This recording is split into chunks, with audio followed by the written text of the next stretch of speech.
Good afternoon. Ayan guys. Dahil nga masakit yung ngipin ng ating anak. At eto guys, punta tayo ngayon dito sa puno ng Nara. O yung tawag dito sa amin sa Bisaya ay Naga. Ayan. Yung puno ng Nara. Kung meron kayo dyan, pwede rin itong gawin yung ano guys, yung lagay nyo sa pag masakit yung ngipin nyo. Isa din to sa suggestion. Dahil masakit na yung ngipin ng aking anak. Yan guys, oh. Yan.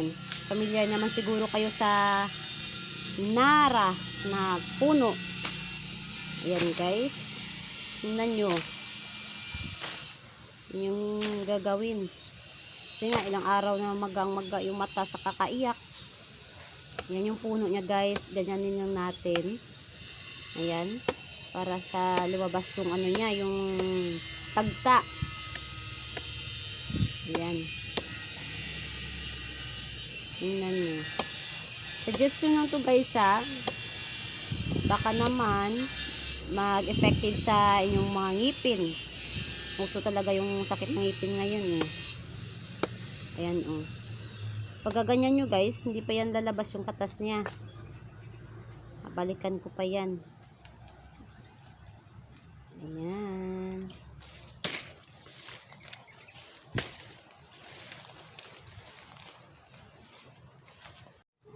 Ito na guys, meron akong bulak. Yung maliit lang, yung parang kasya lang siya sa butas ng ngipin. Kung saan yung ngipin natin na may sakit. Ayan. Herbal lang muna tayo guys. Subukan natin.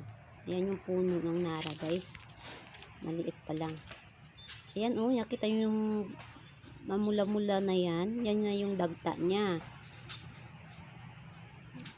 Yan. Yung bulak natin, ipahid natin dyan para ma-absorb ng bulak yung dagta ng Nara. Yan guys. Ayan lang yung gagawin. Yan oh. Dahil nga sa sobrang sakit yung nung naranasan sa sa pagsakit ng ngipin. Subukan kung anong effective na gamot. Nung malay mo, pahiyang-hiyang lang naman yan guys eh. Ayan na. Ayan. Kita nyo yan guys. Absorb na ng bulak yung dagta niya. Ayan.